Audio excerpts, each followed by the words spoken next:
You have one message. Hi, hello. I'm the junior manager here at the restaurant. I'm supposed to walk you through the job as our new security guard. From your resume, I can tell that you're already a well-experienced guard. But, it's protocol, so I have to walk you through the basics anyway. So, let's get started. We have security cameras all around the restaurant, and if you bring up the camera panel, you'll be able to view the feed from each camera by pressing the camera buttons on the minimap. Now, our lights are always off during the night, obviously because it'd be a waste of power to leave them on all night. So to actually see something on the cameras, you can activate the camera system's night vision mode. You activate night vision by clicking on the button of whatever camera you're currently viewing. So for example, say you want to see what's on camera 1. You bring up the camera panel, you click on the button that says Cam 01, and then to use night vision, you click on Cam 01 again. Once night vision is activated, you can click on any of the other cameras and view them with night vision as well. And you turn it off the same way you turn it on. Night vision takes more power than regular vision, so make sure you use it sparingly. Your first priority as a security guard here is to keep an eye on the animatronics. Those are really expensive machines, and we do not want them stolen. And you keep an eye on them through the cameras. We have quite a few animatronics here at Candy's. There's of course the cats Candy and Cindy, there's Chester the chimpanzee, there's the penguins, just lots I tell ya. So, you also have 3 security doors in your office, each of which can be closed by pressing the door button by each door. These are here in case you're in some sort of danger, but personally I just use them to shut myself off from the world when I need a break. But don't let me be your role model on that one.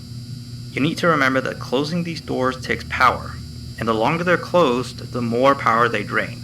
Now, I know that sounds kinda backwards, but you have to trust me on that one. I think it's something about the doors having an automatic fail-safe feature in case the power gets cut off, so they open up if there's no more power.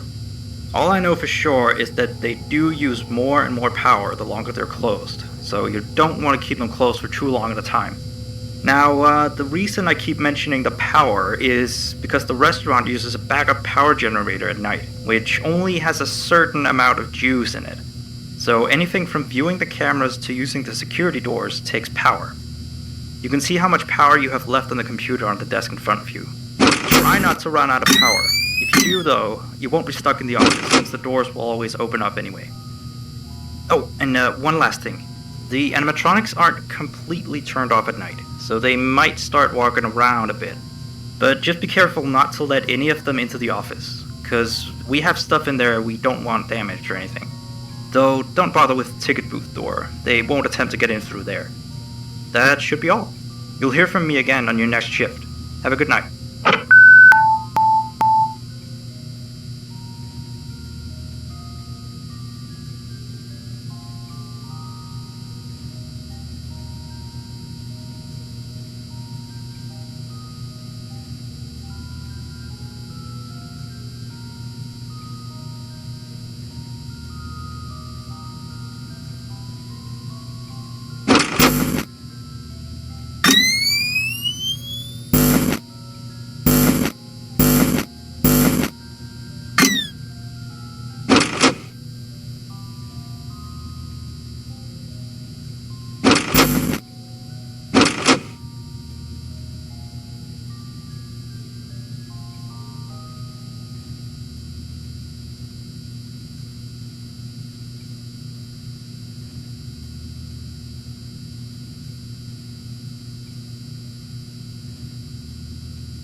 1.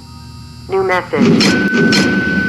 Hey there. I put up a note today to gather some intel on the animatronics from the other employees. Just to get a list of the issues we've had with them. They've written down some stuff here for you, so let's see. Alright, so obviously the animatronics walk around at night, you know that by now. They try to get to places they shouldn't be. Yep. They act weird after dark. Yep. They don't like adults. I mean, I suppose. They always seem nice around children. Around us employees, they just kinda stare at you. I always thought they just hadn't been coded to interact with anyone other than children. But some of the other employees have felt threatened by them now and then. But I know that some of them are also superstitious morons. So who knows if they just became scared when the animatronic looked at them in the eyes or something. Anyway, one last thing on the list here.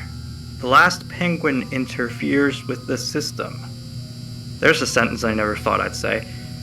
We have these penguin animatronics as waiters.